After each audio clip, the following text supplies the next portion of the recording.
Hello, United States Krav Maga Association. Will Schneider, Elite Martial Arts in Kentucky. Rocking it again. Here we go. Multi-school owner, issues, challenges, all that fun stuff. So I have 3 locations, 20 employees, I think, roughly right now. 8 vans for after school pickup, plus evening, plus, we have teen adult. We teach Krav in there, all that good stuff. So today, I just finished a staff meeting earlier today. Represent my UK there for you. That way y'all can see the cast. We won our football game last week, so that's cool. And I'm actually going to watch their game probably again Saturday night too. Take my 7-year-old. Anyway, I know I'm going to see a lot of you guys at KravCon. Make sure you sign up for that. I'm going to do another video on the 5 W's for that. Most of that's on KravCon.net. But if you haven't already checked it out, I'll do a quick video on that. All right, so today, things changed. Someone asked me the other day, they said, what's it like having 3 schools compared to 2? And I said, well, it's a big difference. And the reason why I say that is because when you have 2 schools, let's say you have a right-hand person, okay? As most of you know, Mr. H is my right-hand guy. Been with me for 9 years now. We're working on health insurance for him as well. He's on a retirement plan. I mean, we take care of him. He takes care of us. It's a win-win. So, however, when you have 2 schools, maybe he can run the one and maybe I can run the other, and it's not that hard, right? It's not that big a deal. But when you have 3 schools, then I'm a layer removed, and I know it. Right? You can be as control freak as you want to be, but it is what it is. You're trusting other people to take decent actions, decent decisions. You hope your standard operating procedures are good. You hope that you're on point, right? And even then, you have to be alert enough to be able to make changes, right? You have to be alert enough to know, okay, I need to fix this policy, or maybe we don't even have a policy for this.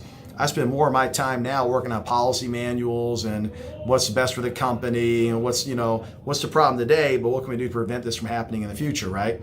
Stuff like that. So today's meeting, what I worked on is a couple of things. We went over our new sales charts today.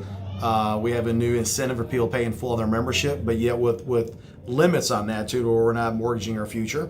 The other thing we worked on today was making sure the staff knows, everyone knows how to do a couple things, like how to do a waiver, how to sign people up, okay? And that's something they're going to work on with their staff. I don't micromanage that, but that way you don't just have one person that can do all your signups, right? You need to be able to have other people that can at least sign somebody up.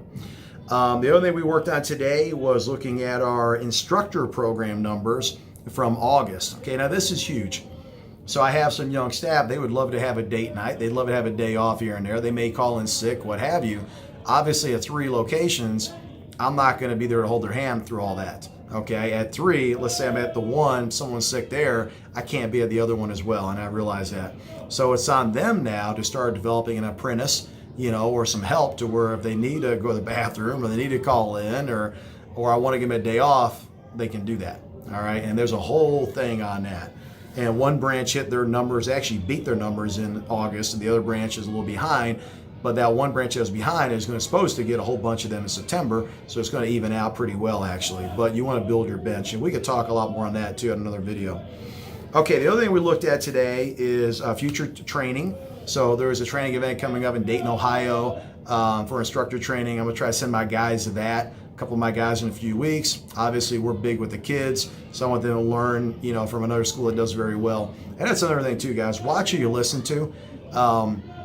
Watch what their expertise is, okay? Make sure you're listening to people that know what the heck they're talking about. Either they're doing it or have been there and done that, right? One of the two. Don't ever get stock advice from your cab driver or your Uber driver or your Lyft driver. Sit back and say, oh, really, how's that working for you? So always challenge the advice that you're considering taking action on. People can talk, that's fine. But if you're actually thinking about taking someone's advice and moving forward with that, that'd be like me giving marriage advice. I've never been married, all right? I'm the last guy in the world to ask for that, right? Ask somebody who's been married 50 years. Okay, those are the ones I talk to. But anyway. All right, next one. Something else that we're working on now, even more so, is I have my managers, there's 3 of them right now, is I have them reading books. Okay, the leader that you see today or whatever I'm supposed to be today was not the person I was so many years ago. So many years ago, all I had to do was pay the rent, had to have some money on the weekends, and I was fine. That's all I care. It's all about me, me, me, me, me.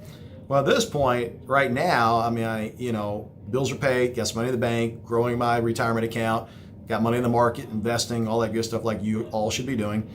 But now it's like, okay, what can I do to grow this to where my other staff, they have a career, to where we can grow to more locations. We have a bigger impact, a bigger purpose, a bigger challenge in our community. So in order to do that, you have to grow your staff, okay? And not to sound like a jerk, but if they were on your level 100%, right, they might be the owner of the company or something, right? And that's not to belittle anybody. Okay, the point is, for your company to grow, your people have to grow as well.